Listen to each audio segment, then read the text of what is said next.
नमस्कार मित्रों, मैं राहुल लाल और आज फिर हम लोग चर्चा कर रहे हैं महाराष्ट्र के लगातार किए जा रहे ऑपरेशन लोटस पर। और उस ऑपरेशन लोटस के बाद क्या भारतीय जनता पार्टी मजबूत हुई है, ये तमाम चीज़ें चर्चा के विमर्श में तो है ही, लेकिन फिर से चर्चा के केंद्र में आ गए हैं सीजेआई जस्टिस चंद्रचूड़। जी हाँ, इसमें सुप्रीम कोर्ट के मुख्य न्यायाधीश चंद्रचूड़ चर्चा के केंद्र में आ चुके हैं। चूँकि मित्रों, हम लोगों ने देखा कि एक वर्ष के भीतर यानी एक वर्ष पहले महाराष्ट्र में शिवसेना को तोड़कर एकनाथ शिंदे मुख्यमंत्री बने थे और उस घटनाक्रम के एक साल बाद फिर वहाँ पे शरद पवार की पार्टी में तोड़फोड़ की गई और वहाँ पे अजीत पवार उप मुख्यमंत्री बने। लेकिन इन पूरे घटनाक्रम के बीच में एक तथ्य को जिसके ऊपर ध्यान देना बहुत आवश्यक है, वह हैं सुप्रीम कोर्ट के मुख्य न्यायाधीश जस्टिस चंद्रचूड़। उनके कई फैसलों ने केंद्र सरकार को संकट के बादल में डाल दिए हैं। मित्रों, अगर आपको ध्यान में हो, चुनाव आयोग एक 3 सदस्यीय वहाँ पे समिति है, 3 सदस्य होते हैं चुनाव आयोग के, और उन सदस्यों का चयन सरकार अपने ढंग से करती थी। लेकिन जस्टिस चंद्रचूड़ के संविधान पीठ ने वहाँ पे व्यवस्था कर दी कि नहीं, उसके लिए भी कॉलेजियम होगा, जैसे सीबीआई डायरेक्टर के लिए कॉलेजियम होता है। और उसमें यानी अब जो चुनाव आयोग के सदस्य निर्वाचित होंगे, उस निर्वाचन वाले कॉलेजियम में निर्वाचित करने में माननीय प्रधानमंत्री, नेता विपक्ष और खुद सीजेआई मौजूद रहेंगे। ये सब चीज़ें अतीत के गर्त में हम लोगों ने देखा है। लेकिन सबसे महत्वपूर्ण चीज़ ये है, महाराष्ट्र के घटनाक्रम पर सीजेआई चंद्रचूड़ की एक पैनी नज़र है। ये जो ऑपरेशन लोटस चल रहा है, ऑपरेशन लोटस पार्ट 1, जिसमें कि शिंदे की पार्टी टूटी, उद्धव ठाकरे गुट की पार्टी टूटी, वो हम लोगों ने देखा और शिंदे मुख्यमंत्री बने। पार्ट 2 में हम लोगों ने देखा कि शरद पवार की पार्टी टूटी और अजीत पवार उप मुख्यमंत्री बने। लेकिन इस बीच में हम लोग भूल गए, सामान्य विश्लेषण में कि ध्यान में रखना चाहिए था कि जब यह संपूर्ण घटनाक्रम घटा था तो यह मामला संविधान पीठ के हवाले हुई थी और चंद्रचूड़ स्वयं उसकी अध्यक्षता कर रहे थे उस संविधान पीठ की। और उन्होंने कई बड़ी अपने जो फैसले में जो कई टिप्पणियां की थी, वो बड़ी कठोर टिप्पणियां थी। टिप्पणी नहीं कहूँगा मित्रों, वो फैसले के आदेश थे, जिसमें कहा गया था कि जो एकनाथ शिंदे के समय में राज्यपाल ने अपने दायित्वों का सही ढंग से निर्वहन नहीं किया था, और यहाँ तक कह दिया था चीफ जस्टिस ने कि दायित्वों का निर्वहन तो छोड़ दीजिए, उन्होंने असंवैधानिक कार्य किया था। राज्यपाल के पद के ऊपर यहाँ तक की टिप्पणी थी। तमाम दूसरे संवैधानिक संस्थाओं के ऊपर भी टिप्पणी थी। एक बड़ी संवैधानिक संस्था मित्रों, हम लोग जानते हैं दल बदल को लेकर जो हमारे संविधान में प्रावधान है मित्रों, उसमें अगर लोकसभा में दल बदल हो रहा है तो उससे संबंधित निर्णय का अधिकार लोकसभा अध्यक्ष को होता है। अगर वो दल बदल एंटी डिफेक्शन की गतिविधियां अगर राज्य में हो रही है, राज्य विधानसभा में हो रही है, तो वहाँ पे विधानसभा अध्यक्ष इसका निर्णय लेते हैं। और विधानसभा अध्यक्ष ने भी कई गड़बड़ियां की थी। उन गड़बड़ियों को भी चीफ जस्टिस ने अपने संविधान पीठ में बड़े विस्तार से रेखांकित किया था। और आप लोगों को याद होगा मित्रों, चीफ जस्टिस ने कहा था कि जिस प्रकार से तमाम संवैधानिक संस्थाओं ने अपने सीमा रेखा का उल्लंघन किया है, यह बहुत ही दुखद स्थिति है। संविधान को तोड़ा और मरोड़ा गया महाराष्ट्र के मामले में। और चीफ जस्टिस की एक और बड़ी टिप्पणी मैं याद दिला दूं आप लोगों को। चीफ जस्टिस ने कहा था कि अगर उद्धव ठाकरे इस्तीफा नहीं देते तो समय के काल चक्र को बदलते हुए फिर से उस सरकार को सुप्रीम कोर्ट बहाल कर सकती थी। यानी अगर उद्धव ठाकरे उसमें इस्तीफा नहीं देते तो यहाँ पे एकनाथ शिंदे की सरकार को सुप्रीम कोर्ट खुद ही हटा देती और उनकी सरकार को बहाल कर देती। लेकिन चूंकि उद्धव ठाकरे इस्तीफा दे चुके थे, उन्होंने स्वाभाविक तौर पर इस्तीफा दिया था, इसलिए वो स्थितियाँ नहीं आई थी। लेकिन जो सबसे महत्वपूर्ण चीज़ जो अटका हुआ था मित्रों, सदस्यता, शिंदे गुट के लोगों की सदस्यता का मामला, एकनाथ शिंदे की सदस्यता का मामला। चूंकि हम लोगों को समझना पड़ेगा, वर्तमान में भारत में दल बदल का कोई प्रावधान नहीं है मित्रों। यानी कि अगर लेजिस्लेटिव बॉडी से कोई अलग होकर, विधायिका से कोई समूह अलग होकर वहाँ पे अगर मान लीजिए कुछ सदस्य हैं और वो नए पार्टी में खुद अपना नया पार्टी बनाना चाहें, विधायिका के भीतर ये संभव नहीं है। यानी एंटी डिफेक्शन लॉ में जो बदलाव किए गए हैं, 2/3 सदस्य को दूसरे समूह में जाके मर्जर कराना पड़ेगा, यानी विलय की परिस्थितियां हैं भारतीय संविधान में। पहले पुरानी व्यवस्था यह थी मित्रों, हालांकि मैं इसको पुरानी क्या अति पुरानी कहूँगा, चूँकि ये बदलाव कोई आज नहीं हुए हैं। ये बदलाव बहुत पहले हो चुके हैं, अटल बिहारी वाजपेयी के सरकार में हो चुके हैं बदलाव, लेकिन इन संवैधानिक स्थितियों की जानकारी ये गोदी मीडिया आपको नहीं देगा। पुरानी जानकारी है, लेकिन उन्हीं नए संविधान के जो अभी वर्तमान में प्रावधान है उसी के अनुसार वहाँ के विधानसभा अध्यक्ष, महाराष्ट्र के विधानसभा अध्यक्ष को निर्णय लेना है मित्रों। और सबसे बड़ी बात यह है, जो चीज़ मैं समझाना चाह रहा हूँ, कि आज के समय में मर्जर ही हो सकता है, आप इंडिपेंडेंट नहीं हो सकते। यानी अगर हम लोग देखें एकनाथ शिंदे गुट को, क्या एकनाथ शिंदे गुट के लोग वहाँ से अलग होके क्या उन्होंने भारतीय जनता पार्टी में अपना विलय कराया, या फिर उन्होंने किसी दूसरे XYZ पार्टी में अपना विलय कराया? ऐसी स्थितियाँ नहीं हैं। यानी एकनाथ शिंदे गुट के ऊपर बड़ी तलवार संकट की लटक रही है, और सुप्रीम कोर्ट ने इसके लिए विधानसभा अध्यक्ष को कहा था कि जल्द से जल्द वह सदस्यों के अयोग्यता के मामले पर निर्णय ले। और इस संबंध में सबसे महत्वपूर्ण घटनाक्रम ये है कि जिस तरह से CGI लगातार इस पूरे घटनाक्रम पे पैनी नज़र बनाए हुए हैं, उसके दबाव में आकर महाराष्ट्र विधानसभा अध्यक्ष राहुल नावरेकर को कल शिवसेना गुट के दोनों समूहों को, शिवसेना के दोनों यानी जो उद्धव गुट के जो सदस्य हैं प्लस जो एकनाथ शिंदे समूह के सदस्य हैं, सबों को नोटिस जारी करना पड़ा है कि वो, और 1 सप्ताह के भीतर उन्हें नोटिस का जवाब देना है मित्रों। तो हम लोगों को पहले तो 2-3 चीज़ें संवैधानिक तौर पर समझ लेनी है कि सुप्रीम कोर्ट इस पूरे घटनाक्रम में कहाँ पे है, राहुल नावरेकर विधानसभा अध्यक्ष जो महाराष्ट्र के हैं उनकी क्या स्थिति है। देखिए, सुप्रीम कोर्ट ने जो आदेश दिया था मित्रों, वो ये चीज़ कहा था, क्योंकि देखिए संविधान की स्थिति यह है कि जैसे सुप्रीम कोर्ट एक संवैधानिक संस्था है, उसी तरह से विधानसभा अध्यक्ष एक संवैधानिक संस्था है, लोकसभा अध्यक्ष भी एक संवैधानिक संस्था है। सुप्रीम कोर्ट ने कहा कि अयोग्यता के मामले पे वह स्वयं निर्णय नहीं लेंगे, सबसे पहले अयोग्यता के मामले पे निर्णय लेने का मौका विधानसभा अध्यक्ष को मिलेगा। और अगर विधानसभा अध्यक्ष सही निर्णय लेते हैं तब तो वो सही चीज़ है, और अगर विधानसभा अध्यक्ष गलत निर्णय लेते हैं तो उस निर्णय में संशोधन का अधिकार सुप्रीम कोर्ट का होगा। तो सुप्रीम कोर्ट ने कुछ गाइडलाइन दिए हुए हैं मित्रों, और उन गाइडलाइन के तहत राहुल नावरेकर को कार्रवाई करनी है। राहुल नावरेकर ने कल एक जगह एक बात कही मित्रों, महाराष्ट्र के विधानसभा अध्यक्ष ने, बहुत ही क्रांतिकारी फैसला होने वाला है, बहुत ही क्रांतिकारी फैसला मैं लेने वाला हूं। तो उनके इस वाक्य ने, अब ये देखिए, ये क्रांतिकारी फैसला वो लेंगे, लेकिन राहुल नावरेकर कितने ही मापदंडों से बंधे हुए हैं। माननीय सुप्रीम कोर्ट के संविधान पीठ ने जो फैसला दिया था महाराष्ट्र के मामले को लेके, उन्होंने 3 मापदंड स्थापित किए थे, जिन मापदंडों के ऊपर चलकर ही फैसला देना है राहुल नावरेकर को। वो अपनी मन मर्जी से अगर फैसला देंगे तो फिर सुप्रीम कोर्ट उसमें हस्तक्षेप करेगा मित्रों।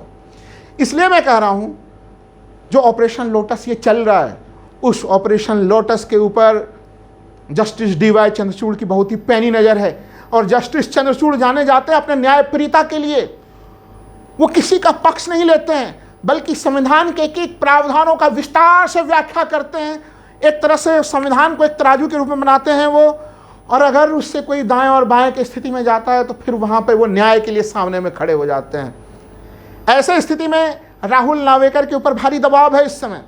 क्योंकि देखिए, ये राहुल नावरेकर को आप सोचिए कि ये घटनाक्रम कब की है मित्रों, ये घटनाक्रम पिछले साल की है। पिछले साल जून में ये घटनाएं घटी थी। 1 साल बाद उन्होंने नोटिस जारी किया है। उनको ये नोटिस 1 साल पहले जारी कर देना चाहिए था। उनके विलंबित होने के कारण ही दल बदल की घटनाओं का कोई मतलब नहीं बचा था वहाँ पे। इसलिए सुप्रीम कोर्ट ने क्या कहा, जल्द से जल्द आप सुनवाई करें।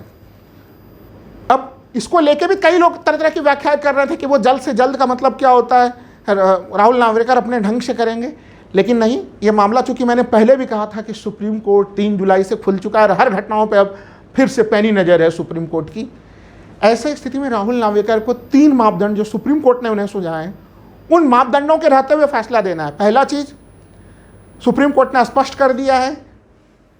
तो मित्रों, पहला मापदंड जो सुप्रीम कोर्ट ने दिया है वो ये दिया है कि आप स्पष्ट करके रख लें कि भारतीय संविधान में अब डिफेक्शन की कोई व्यवस्था नहीं है। यानी आप टूटकर अलग पार्टी नहीं बना सकते हैं, केवल और केवल आपको दूसरे में विलय कराने की, यानी डिफेक्शन नहीं है। नंबर 2, मर्जर हुआ है या नहीं हुआ है, इसके बारे में आपको व्याख्या करनी है और उस आधार पर निर्णय देना है। और नंबर 3, ओरिजिनल पार्टी। तो मित्रों, सुप्रीम कोर्ट ने कहा है कि नंबर 3 पे कि ओरिजिनल पार्टी कौन है, क्योंकि इस जगह पे राहुल नावरेकर जो महाराष्ट्र विधानसभा के एक तरह से अध्यक्ष हैं, महाराष्ट्र विधानसभा अध्यक्ष के कार्रवाई के ऊपर पहले अंगुलियां उठाई जा चुकी हैं। चीफ व्हिप कौन होगा, कौन नियुक्त करेगा, इन सब चीज़ों के मामले में जो निर्णय थे पूर्व में वो निर्णय सही नहीं थे। ऐसे में सही ढंग से एक्शन लेने का निर्देश सुप्रीम कोर्ट के आदेश में है। और इसके लिए सुप्रीम कोर्ट ने यह भी आदेश दिया था मित्रों कि 2018 में शिवसेना ने अपने संविधान की कॉपी चुनाव आयोग को जमा कराई थी। चुनाव आयोग से उस संविधान की प्रति, यानी कि शिवसेना के संविधान की प्रति लें राहुल नावेकर, और उन प्रति को पढ़ के शिवसेना के संविधान के अनुसार वो देखें कि ओरिजिनल पार्टी कौन है। ओरिजिनल पार्टी का मतलब ये नहीं है कि विधायक दल में विधायक किसके साथ ज़्यादा हैं।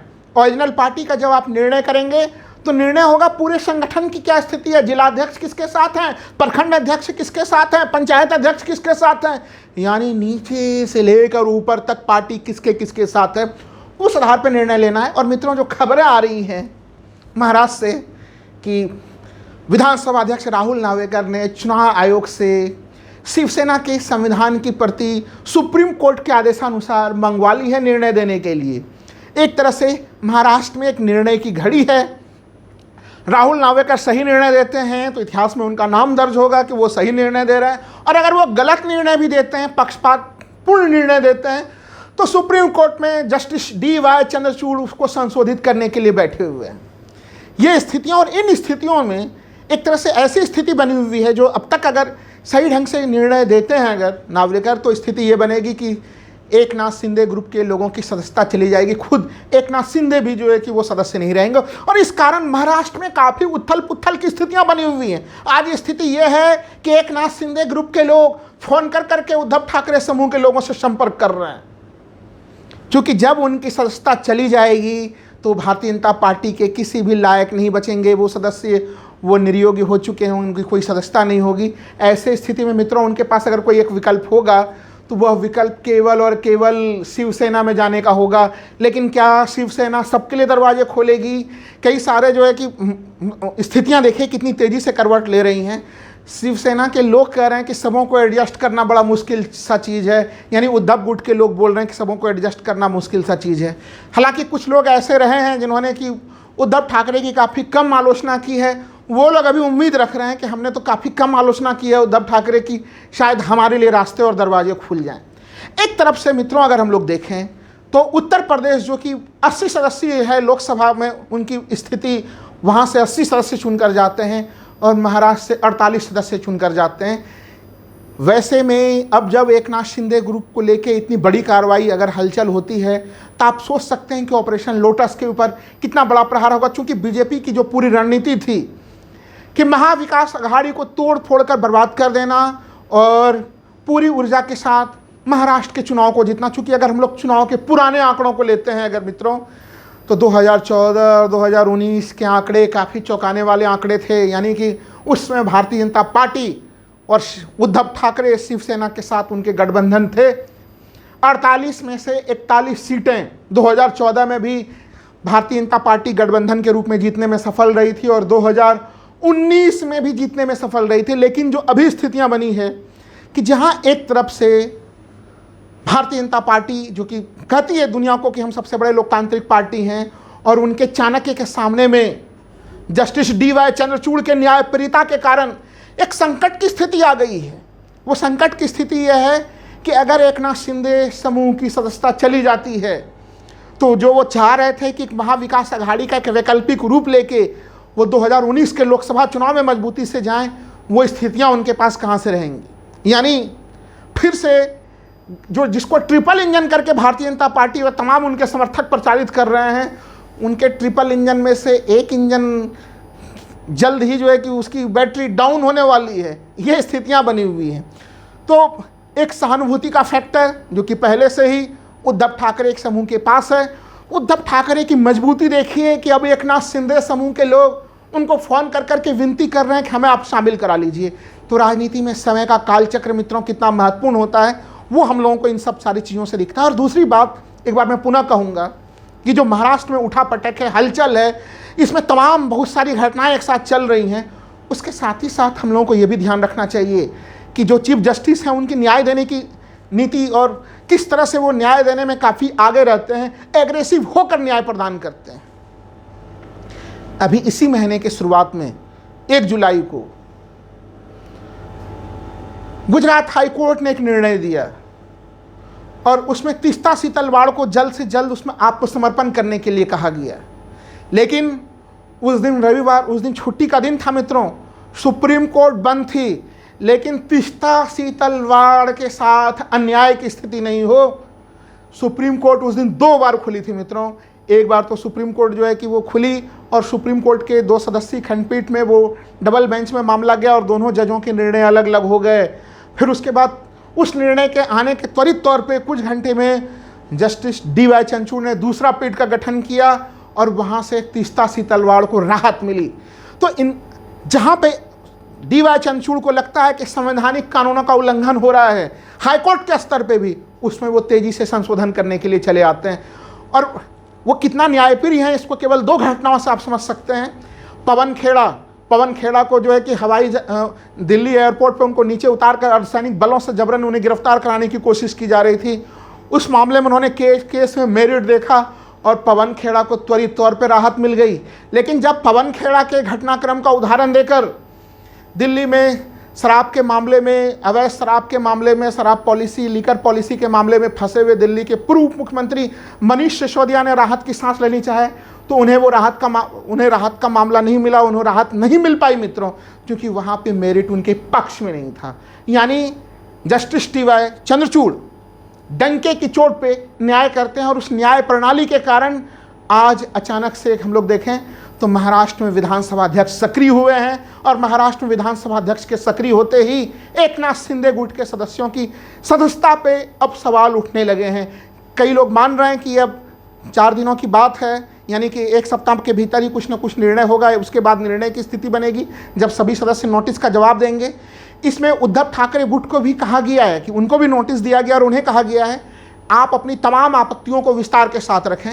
एक तरह से यहाँ पे पूरा अगर हम लोग कह लें ये महाराष्ट्र के राजनीति के यूटर्न की स्थिति है और साथ ही साथ देश भर में जिस तरह से एंटी डिफेक्शन लॉ का दुरुपयोग किया जा रहा है उसके ऊपर बहुत बड़े ब्रेक लगने की भी स्थिति है। धन्यवाद मित्रों।